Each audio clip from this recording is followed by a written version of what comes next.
ভক্তি রত্নাবলী শ্রীকৃষ্ণায় নমঃ। পদ। জয় জয় কৃষ্ণ কৃপা অমৃত সাগর, যার পদ হেৱন্ত বিৰিঞ্চি মহেশ্বৰ,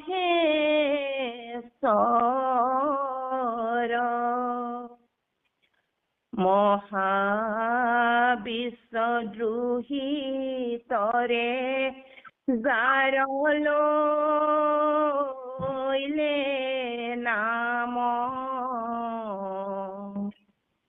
হেন কৃষ্ণ পদে কৰো সদায় প্ৰণাম।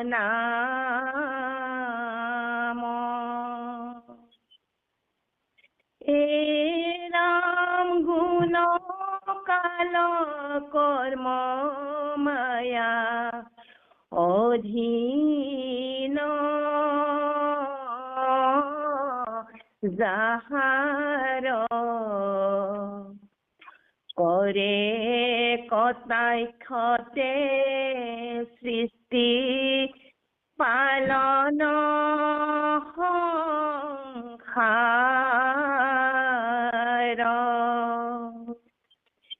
হেন মহেশ্বৰ কৃষ্ণ নিত্য নিৰঞ্জন,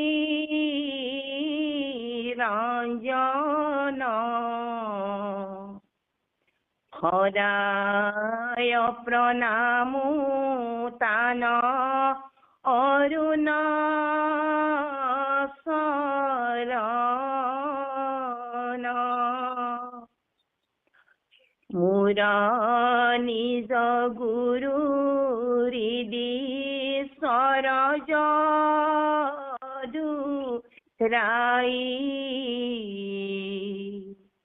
দিও পদেশ মোক কৃপা দৃষ্টি চাই, পদ বন্ধে নিবিন্ধিবো তজুগুণ ছয়, জানি কৃপাময় মুত হুয়ুক সদয়, ৰাম কৃষ্ণ পাদ পদ্ম দুই হৃদয়ত ধৰি, গুৰুৰ চৰণ মনে শিৰোগত কৰি, ভক্তি ৰত্নাৱলী গ্ৰন্থ ভাগৱত সাৰ,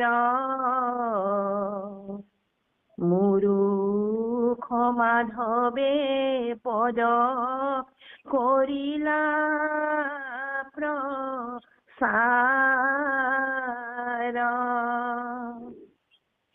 কৃষ্ণৰ স্মৰণে আৰম্ভৰ সিদ্ধি শৌক,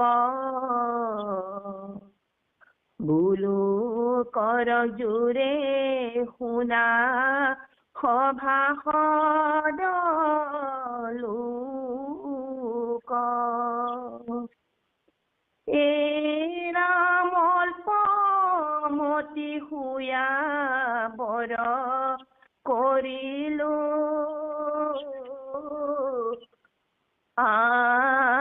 আৰম্ভ, জানি মহাজনে নকৰিবা উপালম্ভ,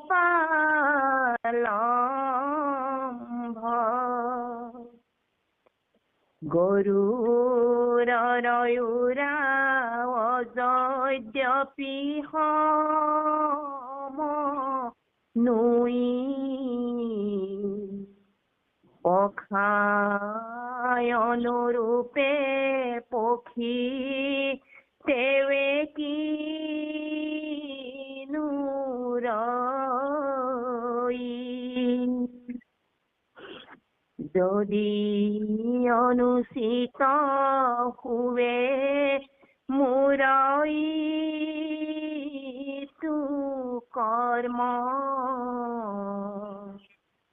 তথাপিতো মহন্ত জনৰ ক্ষমা ধৰ্ম হেন জানি মোৰ যত দুখ পৰিহৰি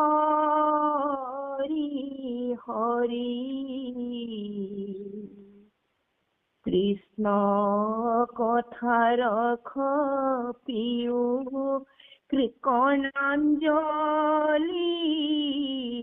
ভৰি নাহি ধৰ্ম কৃষ্ণ কথা শ্ৰৱণত পৰে যাক শুনি অতি অন্ত্য জাতিও নিস্তৰে কৃষ্ণ কৃষ্ণ কৃষ্ণ মাধৱ আমাৰ আজন্মৰ সেৱাৰ থলী আজি নামামৃত সন্ধানী সত্ৰত সমবেত হৈ ইতিমধ্যে ভক্তি ৰত্নাৱলী শাস্ত্ৰ পাঠ কৰিবৰ কাৰণে পাঠ কৰি আৰম্ভণি কৰা আমাৰ নৱনীতা আইগৰাকী আমাৰ সমল ব্যক্তিৰ পৰম শ্ৰদ্ধাভাজন ডেকা বাপ আৰু সুপৰিচালক হাতীমূৰীয়া বাপকে মুখ্য কৰি সমস্ত ভক্তি প্ৰেমী ৰসগ্ৰাহী বাপাই চৰণলৈ আমাৰ ভক্তি ভৰা সেৱা ভাগি নিবেদিলো। আমি ভক্তি ৰত্নাৱলী বহুবাৰ পঢ়িছো,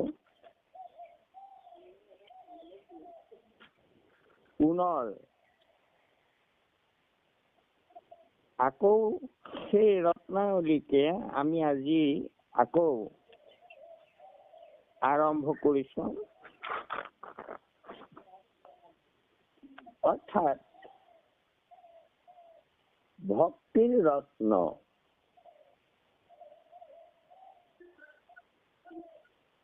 সোণনো কোনে বেয়া পায়? সোণৰ অলংকাৰ পৰিধান কৰি বাৰে বাৰে পৰিধান কৰিবলৈ সোণৰ প্ৰতি মোহ মানুহৰ ৰত্ন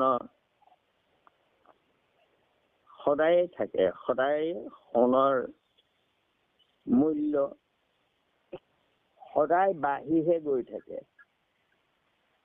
মূল্যটো কাহানিও নকমে। পৃথিৱীত এটাই বস্তু যিটোৰ মূল্য সদায় বাঢ়ি গৈ থাকে,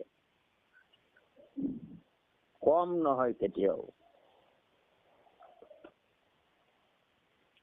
ভক্তি ৰত্নাৱলী হল ভকতিৰ ৰত্ন। প্ৰভু ভগৱন্তৰ প্ৰতি ভকতিৰ যি ৰত্নৰাজিৰ ভাগৱতত আছিলে, বিভিন্ন আটাইকেইটা স্কন্ধতে বিভিন্ন অধ্যায়ত এই ৰত্নৰাজি প্ৰকাশিত হৈছে। তাকে বিষ্ণুপুৰী সন্ন্যাসী, কিন্তু তেওঁ ভকত সন্ন্যাসী, আচল সন্ন্যাসী। তেওঁ সংন্যাস কৰিলে, অৰ্থাৎ মায়া মোহৰ সংসাৰৰ সুখ ভোগৰ আশা ন্যাস কৰি একমাত্ৰ ভগৱন্তৰ চৰণত সেৱাৰ বাহিৰে তেওঁ অন্য একো নাছিলে। সেইকাৰণে তেওঁ সন্ন্যাসী বুলি কয়। তেওঁ নামটো আছিলে বিষ্ণুপুৰী। এই বিষ্ণুপুৰী সন্ন্যাসী গৰাকীয়ে ভাগৱতৰ ভক্তি সম্বন্ধীয়, কৃষ্ণ ভক্তি সম্বন্ধীয় সকলো শ্লোক, শ্লোক মানে কবিতা বুলি কয়, সকলো কবিতা একত্ৰিত কৰি এই ৰত্নাৱলী শাস্ত্ৰভাগ সংগ্ৰহ কৰি থৈছিলে। ৰত্নাৱলী সংগ্ৰহ কৰিছিলে, ইয়াত তেওঁ নিজে ৰচনা কৰা নহয়, এয়া ভাগৱতৰ পৰা তেওঁ সংগ্ৰহ কৰি থৈছিলে। আৰু মই কাহিনীখিনি এইকাৰণে ক'ব খুজিছো যে আমিতো বহুতবাৰ পঢ়িলো বা আমি বহুত জানো এই গোটেই কথাখিনি, কিন্তু আজি আমাৰ লগত আমাৰ নতুনকৈ ভকতসকল সংযোগ হৈছে যিসকল, সেই সকলে এই কথাটো ৰত্নাৱলীৰ উৎপত্তিৰ পৰা ধৰি মহাপুৰুষ মাধৱদেৱে ভাঙনি কৰালৈকে এই গোটেই কাহিনীখিনি সেই সকলৰ জানিবৰ কাৰণে, বা আমি যদিও আৰম্ভণিতে এই কথাখিনি কৈছিলো, আমাৰ শ্ৰোতাসকলৰ ভিতৰতো বহুতৰ হয়তো বিস্মৰণ হ'ব পাৰে, পাহৰি গৈছে। সেইকাৰণে মই দুআষাৰ কথা ক'ব খুজিছো। বিষ্ণুপুৰী সন্ন্যাসী বাৰাণসী, তেওঁৰ আশ্ৰম আছিলে আৰু তেওঁৰ প্ৰপন্ন শিষ্য ব্ৰহ্মানন্দ। সেই পুথিভাগ তেওঁ সংগ্ৰহ কৰি ভাগৱতৰ শ্লোকখিনি ৰত্নৰাজি সংগ্ৰহ কৰি একত্ৰিত কৰি পুথি আকাৰে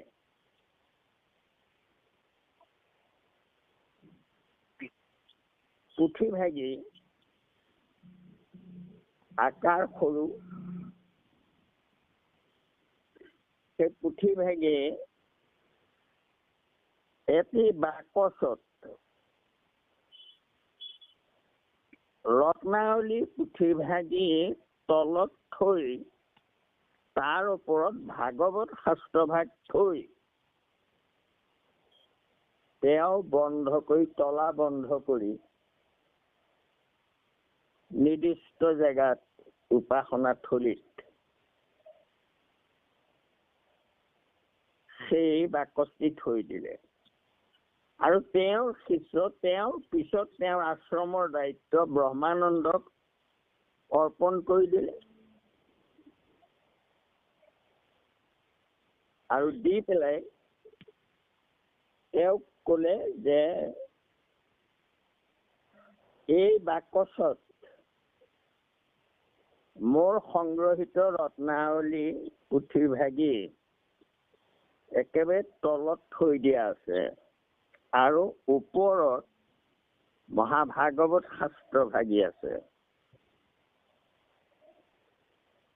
তুমি তেওঁ বিষ্ণুপুৰী সন্যাসী টিকালজ্ঞ আছিলে। তেওঁ অতীত ভৱিষ্যত বৰ্তমান ভৱিষ্যত সকলো কথা তেওঁ তাৰমানে সোঁৱৰি পেলাই ক'ব পাৰে। তেওঁ ব্ৰহ্মানন্দক ক'লে যে তুমি এটা দিন আহিব যিটো দিনত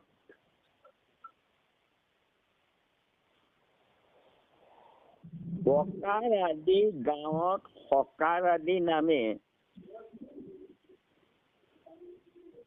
পূৰ্ণ কৃষ্ণ অৱতাৰ হ'ব,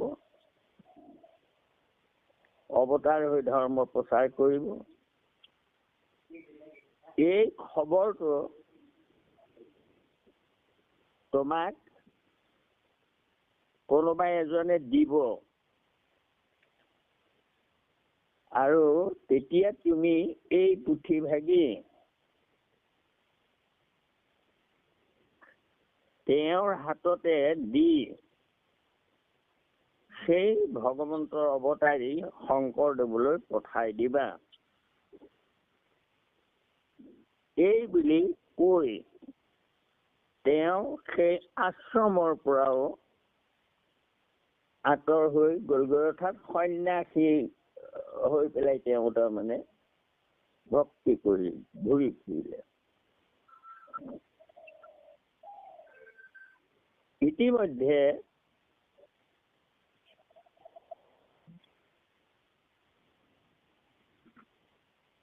কণ্ঠভূষণ নামৰ এজন ব্ৰাহ্মণে মহাপুৰুষ শংকৰদেৱৰ লগত কৰ্মকাণ্ডৰ পক্ষ লৈ নানা তৰ্ক কৰি কোনো যুক্তি দিব নোৱাৰি, যুক্তিত হাৰি তেওঁ বাৰাণসীত গৈ মই সংস্কৃত পঢ়ি বেদ বেদান্ত পঢ়ি আহি মই শংকৰক এদিন হেৰুৱাইহে এৰিম তৰ্কত, এই বুলি তেওঁ সেই শাস্ত্ৰ পঢ়িবলৈ গ'লগৈ আৰু গৈ সেই ব্ৰহ্মানন্দৰ আশ্ৰমতেই তাতে তেওঁ পঢ়িবলৈ লাগিলে। আৰু সেই ভাগৱতৰ দশমৰ এভাগী শ্লোক তাৰমানে তেওঁ পঢ়ি গৈ ভাঙনি কৰি শিষ্যসকলক বুজাই থাকোতে অকমান খচা মজা লাগিছে, অলপ চিন্তা কৰিছে, কৰা দেখি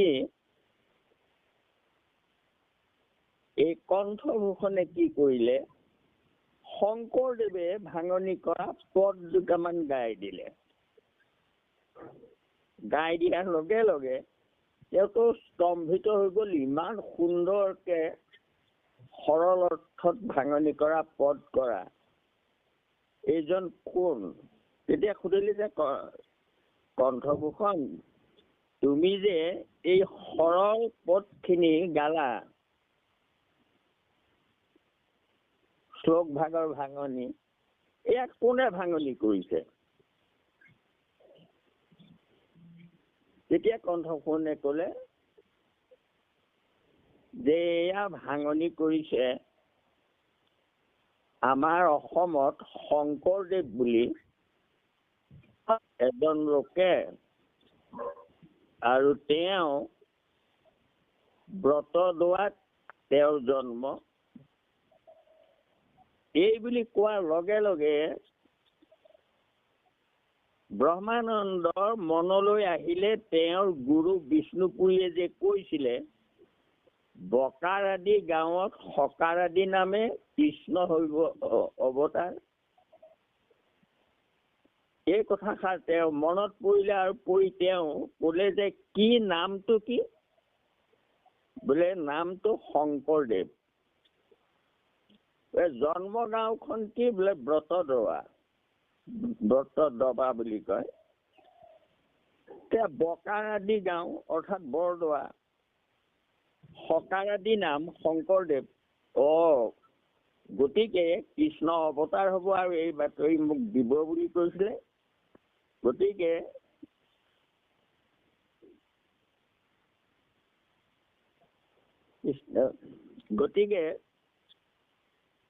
তেওঁ লাহেকে উঠি গৈ সেই বাকচৰ তলা খুলি চালে যে ৰত্নাৱলী পুথিভাগ তলত থৈছিলে, ৰত্নাৱলী পুথিভাগ ভাগৱতৰ ওপৰলৈ আহি আছে। তেতিয়া তেওঁৰ আৰু বুজিবলৈ বাকী নাথাকিলে। তেওঁ বুজি পালে যে হয় ঈশ্বৰ অৱতাৰ হ'ল। আৰু তেতিয়া আহি পেলাই তেওঁক ক'লে কণ্ঠভূষণক যে তুমি এইজন মহাপুৰুষক তুমি লগ পায়ো ইয়াত আকৌ পঢ়িবলৈ কিয় আহিলা? তেতিয়া কণ্ঠভূষণে ক'লে যে তেওঁক মই তৰ্কৰ যুদ্ধত হেৰুৱাম বুলি, কৰ্মকাণ্ড প্ৰতিষ্ঠা কৰিম বুলি মই ইয়াত শাস্ত্ৰ পঢ়িবলৈ আহিছো। আৰু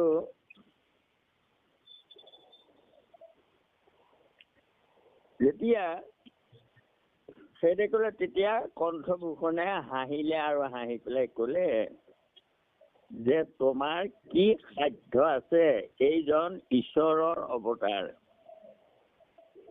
এয়া মোক গুৰুৱে কৈছিলে। গতিকে তুমি তেওঁক তৰ্কত হেৰুৱাটো বাদ দিয়া। তুমি এই ৰত্নাৱলী পুথিৰ ভাগ লৈ যোৱা। মোৰ গুৰুৰ সংগ্ৰহিত এই পুথি তুমি লৈ গৈ তেওঁক এই পুথিভাগি অৰ্পণ কৰি তেওঁৰ ওচৰত তুমি শৰণ গ্ৰহণ কৰাগৈ। আৰু সেই কণ্ঠভূষণে সেই পুথিকে আনি মহাপুৰুষ শংকৰদেৱৰ হাতত অৰ্পণ কৰিলে।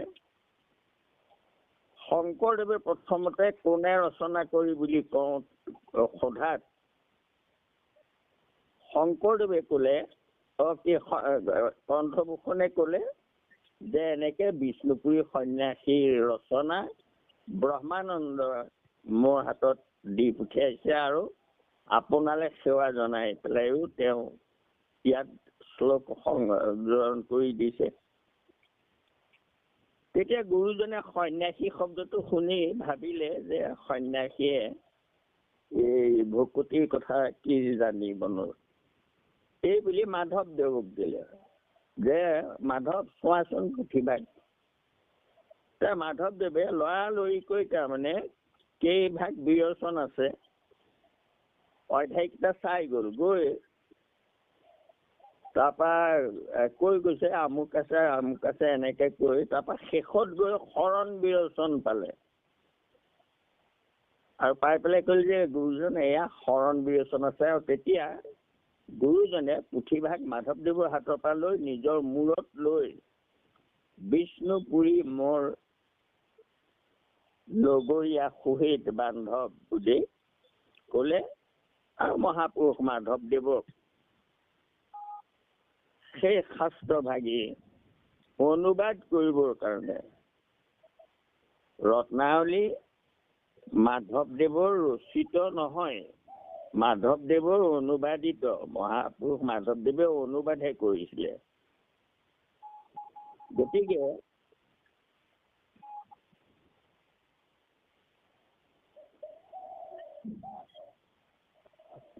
অনুবাদ কৰোঁতেও অনুবাদকৰ দক্ষতা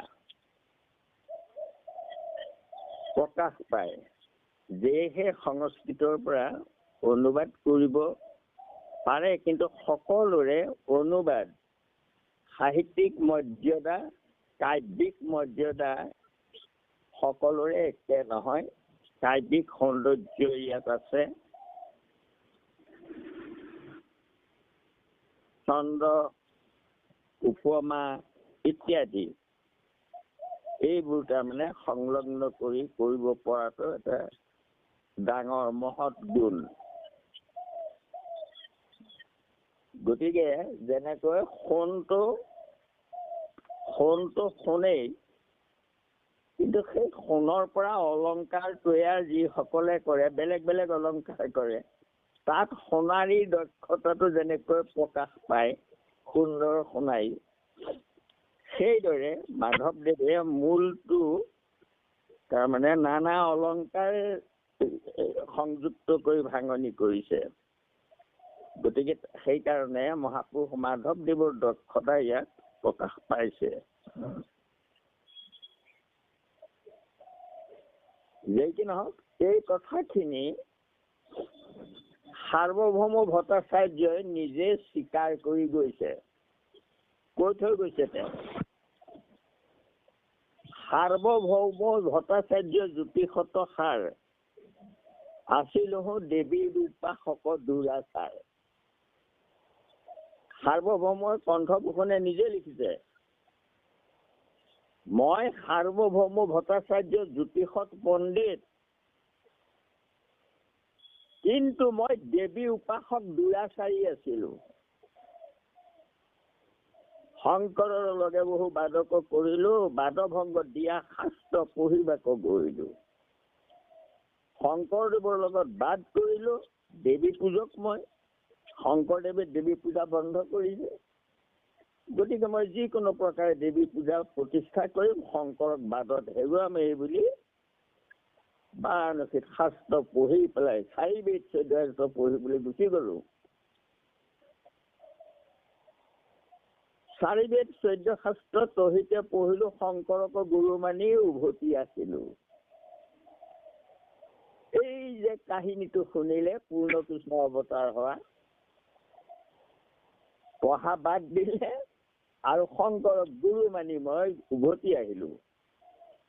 শংকৰক শুদ্ৰ বুলি পণ্ডিতে নিন্দয়, কেনমতে হৰিঅংশ বুলি নমানয়। শংকৰদেৱক শুদ্ৰ বুলি পণ্ডিত বোৰে নিন্দা কৰে, কিন্তু ঈশ্বৰৰ অংশ বুলি কিয় নামানে? মৎস্য কুৰ্ম আদি জানা পশু অৱতাৰ, কিমতে পণ্ডিতে সেৱে দুষ্ট দুৰাচাৰ। আৰে মৎস্য কুৰ্ম এইবোৰ পশু অৱতাৰ, তেওঁক ঈশ্বৰ বুলি মানে, কিন্তু শুদ্ধ কুলত জন্ম হোৱা শংকৰদেৱক ঈশ্বৰ বুলি নামানে। স্বৰ্গখণ্ড ৰহস্যত সঞ্জাত নোযোৱা, বশিষ্ঠ সংহিতা সুত সংহিতাত চোৱা। পদ্মপুৰাণ স্বৰ্গখণ্ডত শংকৰদেৱ অৱতাৰ হোৱাৰ ইংগিত পোৱা যায়। বশিষ্ঠ সংহিতাত আছে, সুত সংহিতাত আছে, অগস্তি সংহিতাত আছে, পঞ্চৰুদ্ৰ জামালত আছে, বিষ্ণু ধৰ্মোত্তৰত আছে, কৃতযুগ বিচাৰত আছে, ঈশৱত যোগিনী তন্ত্ৰত ইতিহাস ভৱিষ্যত যোগিনী তন্ত্ৰত আছে, ভৱিষ্যত পুৰাণত আছে, যেনে ইতিহাস ভৱিষ্যত হৰগৌৰী সংবাদত, হৰগৌৰী সংবাদত আছে, নাৰদ শিৱ সংবাদত আছে, শংকৰ যে ঈশ্বৰ অৱতাৰ ইংগিত পোৱা যায়। ঈশৱত বিচাৰিয়া যদ্যপি নিন্দয়, পণ্ডিতে নিন্দি বাতেবে বুজু মুনি খায়। এইবোৰ শাস্ত্ৰত শংকৰদেৱ ঈশ্বৰৰ অৱতাৰ বুলি উল্লেখ আছে। যে কি নহওক, এই কথাখিনি পদ্মপুৰাণ স্বৰ্গখণ্ডত তেওঁ সাৰ্বভৌম ভট্টাচাৰ্যই নিজে ৰচনা কৰা, ভাঙনি কৰা, আৰু তাত এই কথাখিনি প্ৰথমেই তেওঁ লিখিছিলে। বাৰু যে কি নহওক, এতিয়া আপোনালোকক উৎপত্তি কথাটো কলো, মই ৰত্নাৱলীৰ ৰচকৰ কথা কলো, মহাপুৰুষ মাধৱদেৱে ভাঙনি কৰিছে। এতিয়া যিখিনি এতিয়ালৈকে পাঠ কৰা হ'ল, এই পাঠ কৰা কথাখিনিয়ে বিষ্ণুপুৰী সন্ন্যাসী সংকলিত ভক্তি ৰত্নাৱলীৰ তাৰমানে 11, 12 আৰু 13 নম্বৰ আৰম্ভণি শ্লোক তাকে মহাপুৰুষ মাধৱদেৱে এয়া ভাঙনি কৰিছে। এতিয়া এই 11, 12, 13 তিনিটি শ্লোক ভাঙনি কৰি পেলাই এয়া মহাপুৰুষ মাধৱদেৱে ভাঙনি কৰিছে। আৰু তাকেই তাৰমানে ইতিমধ্যে পাঠ কৰা হৈছে 7 নম্বৰ পদলৈকে। জয় জয় কৃষ্ণ কৃপা অমৃত সাগৰ, যাৰ পদ সেৱন্ত বিৰিঞ্চি মহেশ্বৰ। হে কৃষ্ণ, অমৃতৰ সাগৰ, ভকতি অমৃত নামামৃতৰ সাগৰ স্বৰূপ, যাৰ পদ সেৱন্ত বিৰিঞ্চি মহেশ্বৰ। বিৰিঞ্চি ব্ৰহ্মা মহেশ্বৰে যাৰ সেৱা কৰে, মহাবিশ্ব দোহিতৰে যাৰ লইলে নাম, হেন কৃষ্ণ পদে কৰো সদায় প্ৰণাম। মহাবিশ্বদ্ৰোহী যাৰ নাম ললে বিশ্বৰ আটাইতকৈ দ্ৰোহীজনো, যাৰ নামত তৰি যায়, সেইজন কৃষ্ণৰ চৰণত মই সেৱা কৰিছো। গুণ কাল কৰ্ম মায়া অধীন যাহাৰ, গুণ 3 গুণ যাৰ অধীন, তেওঁ গুণাতীত। 17 তম গুণে তেওঁক স্পৰ্শ কৰিব নোৱাৰে। কাল যাৰ অধীন অৰ্থাৎ যম, আৰু কৰ্ম মায়া আদি সকলো যাৰ অধীন, কৰে কটাক্ষতে সৃষ্টি পালন সংহাৰ। কটাক্ষতে যি সৃষ্টি স্থিতি প্ৰলয় সৃষ্টি কৰিব পাৰে, হেন মহেশ্বৰ কৃষ্ণ নিত্য নিৰঞ্জন, সদায় প্ৰণাম তান অৰুণ চৰণ। সেইজন মহেশ্বৰ কৃষ্ণ নিৰঞ্জন, তেওঁৰ চৰণত সদায় নমস্কাৰ কৰো। মোৰ নিজ গুৰু হৃদীশ্বৰ যদুৰাই, দিও উপদেশ মোক কৃপা দৃষ্টি চাই। মোৰ হৃদয়ৰ ঈশ্বৰ যদুপতি কৃষ্ণ, মোক কৃপা কৰি মোক উপদেশ দিয়া। তুমি হৃদয়ত থকালৈকেহে মই কিবা এটা কৰিব পাৰো। তুমিয়েই কৰোৱা মোক, তুমি মোৰ হৃদয়ৰ ঈশ্বৰ, গতিকে তুমি মোক সদয় হৈ কৃপা কৰা। কৃষ্ণ পাদ পদ্মদৈ হৃদয়ত ধৰি, গুৰুৰ চৰণ মনে শিৰোগত কৰি। কৃষ্ণৰ চৰণ হৃদয়ত লৈছো, গুৰুৰ চৰণ মই স্থিৰ থৈছো গুৰুৰ চৰণত। ভক্তি ৰত্নাৱলী গ্ৰন্থ ভাগৱত সাৰ, মূৰ্খ মাধৱে পদ কৰিলা প্ৰচাৰ। ভক্তি ৰত্নাৱলী ভাগৱতৰ সাৰ শ্লোক খিনি মই মূৰ্খমতী হৈ তাকে প্ৰচাৰ কৰিব, অৰ্থাৎ ভাঙনি কৰি সৰ্বসাধাৰণে বুজিব পৰা কৰিছো। কৃষ্ণৰ স্মৰণে আৰম্ভ হওক, সিদ্ধি হওক, বোল কৰ জোৰে শুনা সভাসদৰ লোক। মই কৃষ্ণক স্মৰণ কৰি আৰম্ভ কৰিব খুজিছো তেওঁৰ ভকতিৰ কথা। হাত জোৰ কৰি সভাসদ সকলক কব খুজিছো, অল্পমতি হৈয়াবৰ কৰিলো আৰম্ভ, জানি মহাজনে নকৰিবা উপালম্ভ। মই অল্পমতি, মাধৱদেৱ সদায় দাসৰ দাস হৈ থাকে, এয়া তেওঁৰ মহৎ গুণ। নিজকে আটাইতকৈ নিকিন বুলি ভাবে, আমি আকৌ নিজকেহে বৰ জনা বুলি প্ৰখ্যাত কৰি ভাল পাওঁ। কিন্তু মাধৱদেৱ তেনেকুৱা নহয়, আত্মলঘিমা।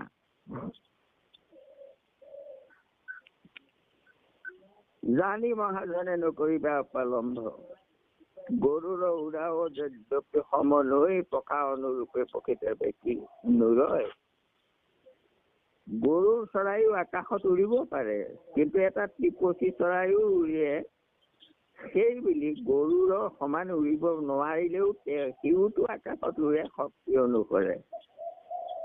যদি অনুচিত হৈ মোৰ এইটো কৰ্ম তথাপিতো মহন্ত জনৰ ক্ষমা ধৰ্ম।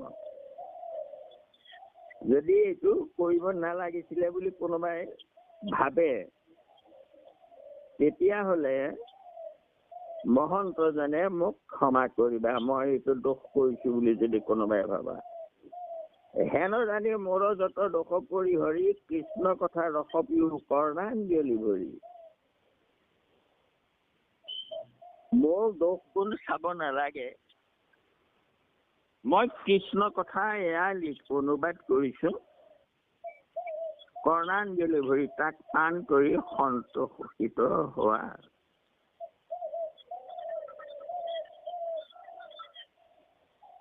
নাহি ধৰ্ম কৃষ্ণ কথা শ্ৰৱণত পৰে, যাক শুনি অতি অন্ত্য জাতিও নিস্তৰে।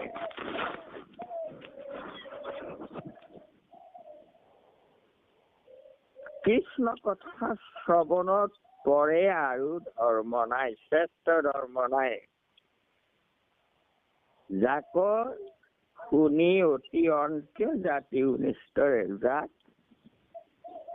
শুনি ঈশ্বৰৰ নাম লৈ অন্তৰ্জাতিও নিস্তাৰ হয়, নামতহে হ'ব পাৰে। অন্য যাক যজ্ঞ পূজা পাতল আসন ধ্যান জ্ঞান মাৰ্গ আৰু কৰ্ম মাৰ্গত অন্তৰ্জাতিৰ অধিকাৰেই নাই, উদ্ধাৰ হোৱাটো দূৰৰ কথা। নামতহে মাত্ৰ এইসকল উদ্ধাৰ হ'ব পাৰে।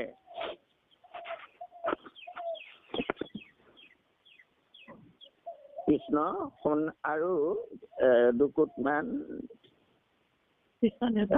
পঢ়ি দিয়া, এই 13 নম্বৰলৈকে তাৰমানে কৃষ্ণ এইখন পঢ়ি দিয়া। জানি শুনায়ান যত তেজিয়া চাতুৰি, আছিল অন্ত সন্যাসী নামত বিষ্ণুপুৰী। পৰম মহন্ত মহাজন মাজে হাৰ, তেন্তে কৰিলন্ত ভাগৱত হাৰুদ্ধাৰ। ভক্তি ৰত্নাৱলী নামে নাহি পতন্তৰ, পৰম মূল্য ৰত্ন ভকত জনৰ। মতি অনুসাৰে পদ নিবন্ধিবুৱাৰ,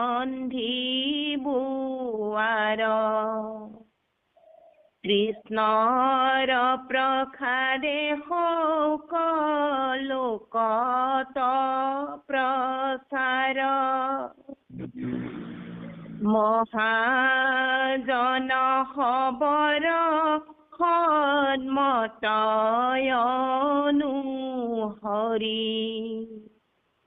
কৃষ্ণৰ কীৰ্তন ৰূপ মংগলয়াচৰি।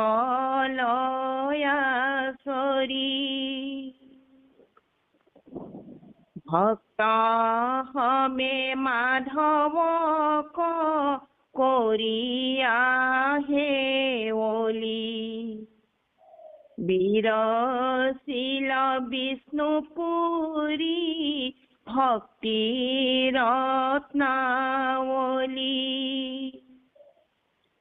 নিখিল বেদৰ সাৰ মহাভাগৱত,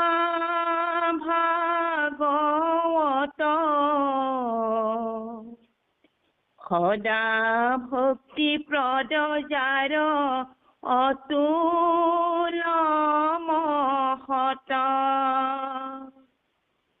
এতেকেহে সমস্ত বেদত শ্ৰেষ্ঠ তৰ পৰম গোপনীতো সমস্ত শাস্ত্ৰৰ এৰা মহায় অন্ধকাৰময় দুৰ্ঘোৰ সংসাৰ আকতৰি মাক প্ৰতি ইচ্ছায়াছে যাৰ তাক কৃপা কৰি যিটো মহামুনি সুকে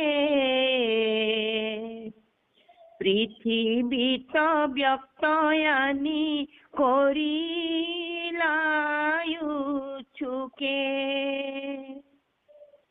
আত্মা প্ৰকাশক ইটো প্ৰদীপ সাক্ষাৎ ভকতি অমৃত ৰখ পৰিপূৰ্ণ জাত আকে শুনি অজ্ঞ লোক তৰুক সংসাৰ হেন সুক গুৰু পদে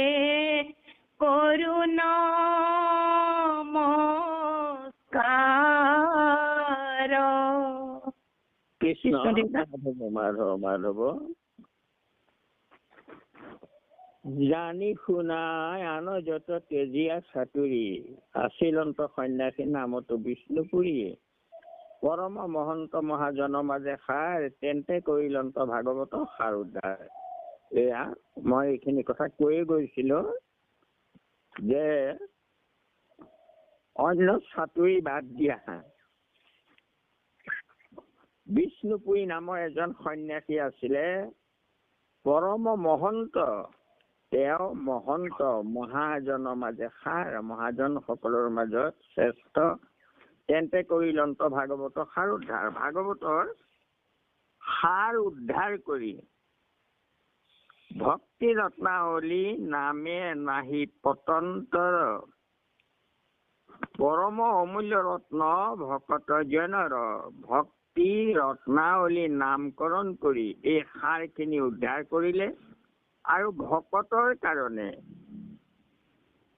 অমূল্য ৰত্নস্বৰূপ মতি অনুসাৰে পদ নিবন্ধিব আৰু কৃষ্ণৰ প্ৰসাদে হওক লোকত প্ৰচাৰ। মোৰ যিমান মতি সেইদৰে মই ইয়াক নিপদ কৰিলো সংগ্ৰহ কৰিলো আৰু কৃষ্ণৰ প্ৰসাদত লোকত প্ৰচাৰ হওক। মহাজনক খবৰ সন্মত অনুসৰি কৃষ্ণৰ কীৰ্তন ৰূপ মংগল আচৰি ভক্তি সমে মাধৱক কৰিয়া সেৱলী বিৰচিলা বিষ্ণুপুৰী ভক্তি ৰত্নাৱলী। এইদৰে মহাজন সকলৰ সন্মতি অনুসৰি আৰু কৃষ্ণৰ কীৰ্তন ৰূপ মংগল আচৰি মংগলাচৰণ কৃষ্ণৰ চৰণত সেৱা কৰি কীৰ্তন কৰি নাম কীৰ্তন কৰি মই মংগল আচৰণ কৰি আৰু ভক্তি সময় মাধৱক কৰি সেৱলী ভক্তিপূৰ্বক ভাৱে মাধৱৰ চৰণত সেৱা কৰি বিৰচিল বিষ্ণুপুৰী ভক্তি ৰত্নাৱলী। বিষ্ণুপুৰী সন্যাসীয়ে ভক্তি ৰত্নাৱলী ৰচনা কৰিলে। নিখিল বেদৰ সাৰ মহাভাগৱত সদা ভক্তি পদ যাৰ অতুল মহত। গোটেই বেদৰ সাৰ ভাগৱত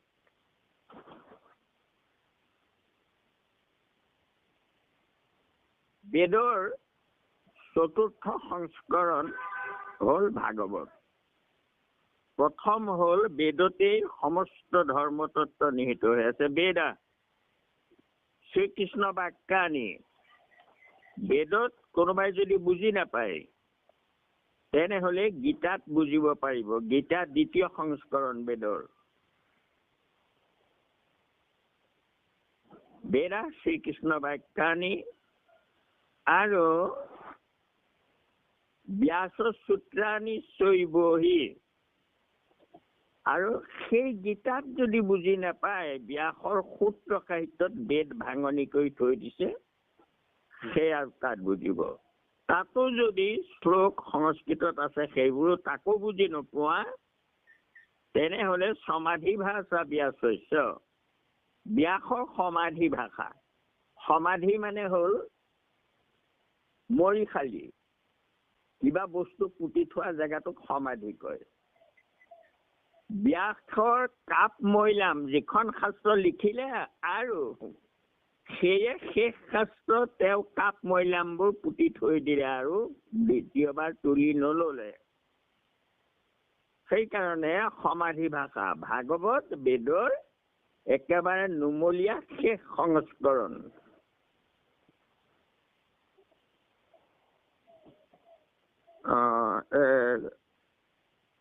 নিখিল বেদৰ সাৰ মহাভাগৱত সদা ভক্তি পদজাৰ অতুল মহত, এতেকেহে সমস্ত বেদত শ্ৰেষ্ঠতৰ। সেইকাৰণে সমস্ত বেদৰ শ্ৰেষ্ঠ ভাগৱত। পৰম গোপনীয়, এইটো সমস্ত শাস্ত্ৰৰ এক গোপনীয় কথা। মহা অন্ধকাৰময় দুৰ্ঘৰ সংসাৰ, আকতৰি বাক্য প্ৰতি ইচ্ছা আছে যাৰ, তাক কৃপা কৰি যিটো মহামুনি সুখে, পৃথিৱীত ব্যক্ত আনি কৰিলা উৎসুকে। মহা অন্ধকাৰময় দুৰ্ঘৰ সংসাৰখনৰ পৰা তৰিবৰ যদি কাৰোবাৰ ইচ্ছা আছে, তাৰ কাৰণেই সুখদেৱে, মহামুনি সুখদেৱে কৃপা কৰি পৃথিৱীত আনি ব্যক্ত কৰিলে এই ভাগৱত। আত্মপ্ৰকাশক এইটো প্ৰদীপ সাক্ষাৎ। ডাঙৰ কথা কলে। কি কলে? আত্মপ্ৰকাশক। প্ৰদীপ মানে বন্তি। বন্তিয়ে কি কৰে? বন্তি জ্বলাই দিয়াৰ লগে লগে কোঠাত থকা আন্ধাৰবোৰ নাইকিয়া হৈ যায়, কোঠাত কি আছে চব দেখা পোৱা যায়। এন্ধাৰ কোঠাত বন্তি জ্বলাই দিলে, পোহৰ হৈ গল, কোঠাত থকা বস্তু দেখা পোৱা গল। তেনেকৈয়ে এই ভক্তি ৰত্নাৱলীয়ে আত্মপ্ৰকাশ কৰিব, আমাৰ হৃদয়ত বন্তি জ্বলাই আত্মা দৰ্শন কৰাব।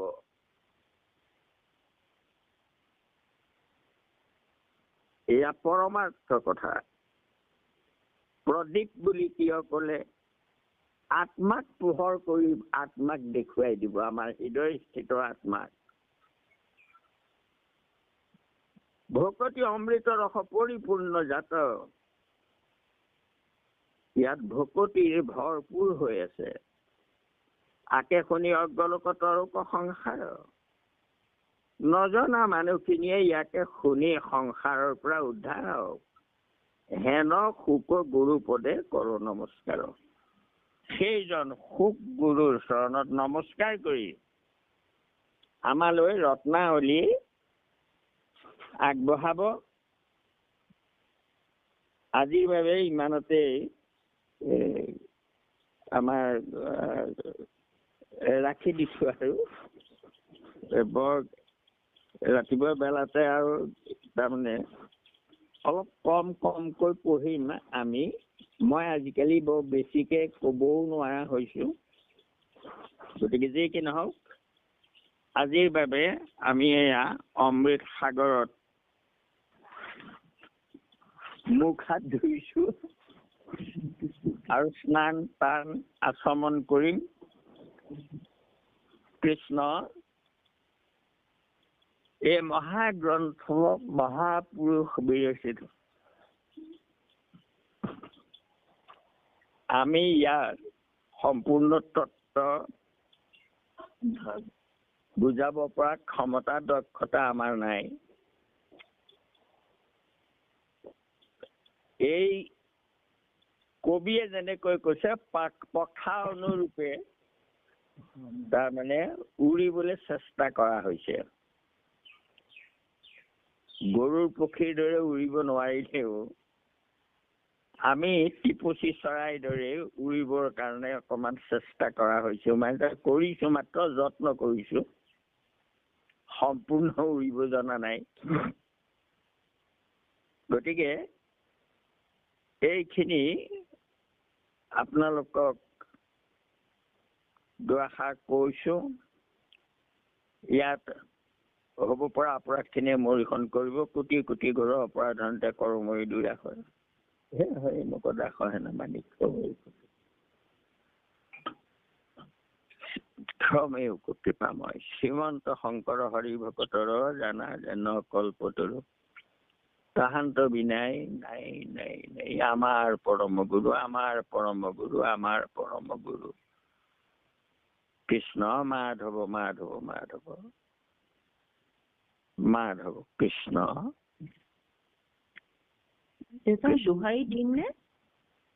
শ্ৰীমন্ত শংকৰ হৰি ভকতৰ জানা যেন কল্পতৰু তাহান্ত বিনাই নাই নাই নাই। আমাৰ পৰম গুৰু, আমাৰ পৰম গুৰু, আমাৰ পৰম গুৰু Krishna Madhav.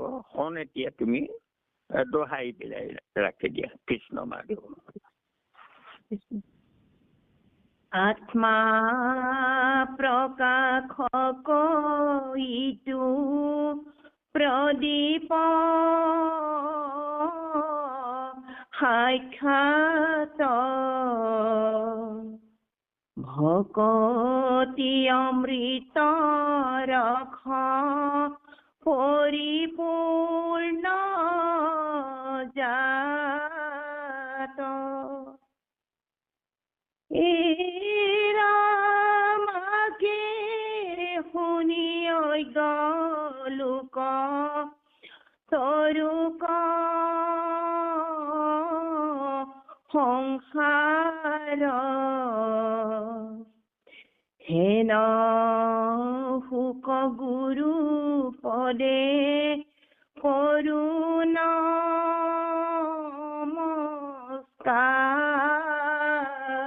Your call on hold. Please stay on the line. Hari Ram Ram Ram Ram Krishna.